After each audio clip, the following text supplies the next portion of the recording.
Welcome to Season 2 of Players Only, your backstage pass behind the scenes of today's PC and video game industry. I'm Scott Steinberg, and in the conclusion of our special two-part season opener, our investigation continues into the possible death of gaming as we know it. Join us as we ask, is there still a future for the hobby that so many know and love?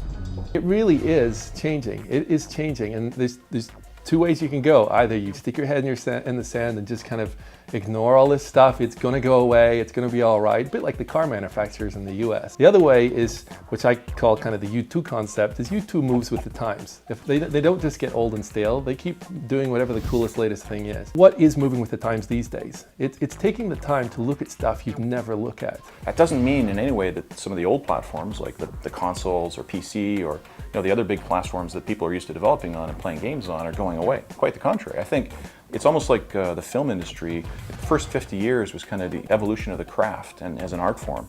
And then the last 50 years, up till now, has been sort of a continuation of that, but a much broader form of entertainment, a much more diverse offering. And unlike the film industry, where maybe there's a few different ways you can display movies, but you're getting increasing diversity in how you distribute them. Video games, I think, have even a wider reach because of the platform diversity and just by their nature, they're digital. So that facilitates more people to play and try games and share them with friends than ever before. It's really hard to predict what's going to happen with the game industry. I mean, what I think most people say is that we're experiencing a bump like everybody else in terms of the recession, but if you look at what most analysts are saying, we should expect continued growth simply because the gaming audience continues to expand. And no small part thanks to the Wii and handhelds and cell phones, which continue to get gaming to people who normally wouldn't play games. When the Nintendo Wii came out and bowling and all the rest of it, people love to point to that, but there's a lot of other stuff that I think is actually more interesting. There's things like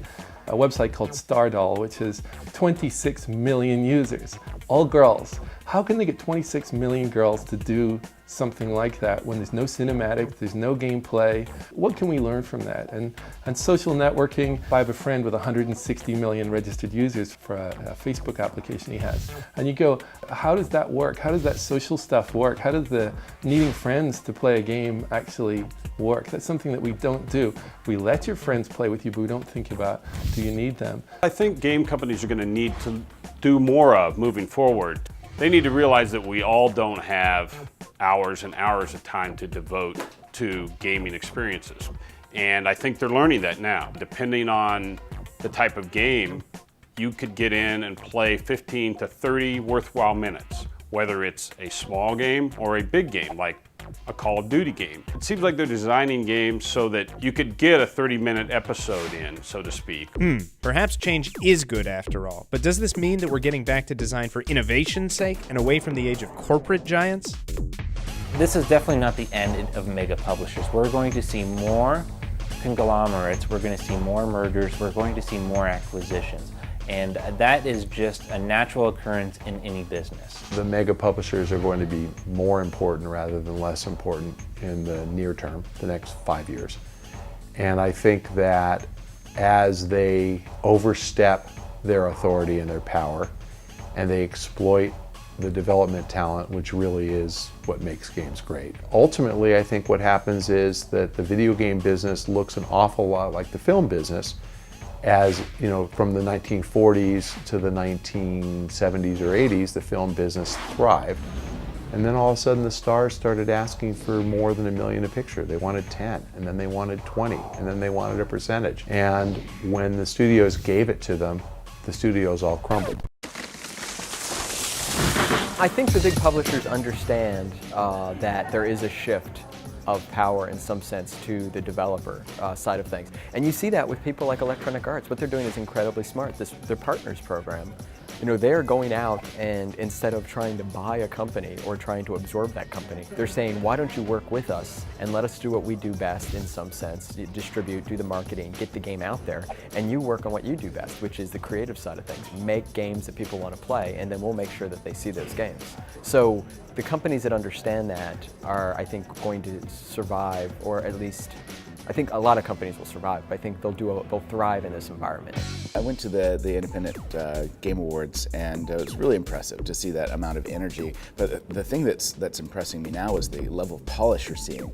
Two guys working for 3 months, but they're coming out with a really polished product. That this isn't the 20 years ago, this is what games looked like. It's the 6 years ago, this is what games looked like. So they're really catching up. A lot of it is tools are improving. So I'm not sure if we should be scared. You know, we're still the blockbuster games, and I'm happy to be in that space. The big, sort of the Rocket Gibraltar companies, the EA, Activision, I don't see those going anywhere. I think they're just so big that it's really hard for them to topple at this point. Well, that's kind of reassuring, we think, but when it ultimately comes down to it, we had to ask, what's been killing the business in recent months, and where does tomorrow's industry lie? We have too many people who have a love of money in our industry.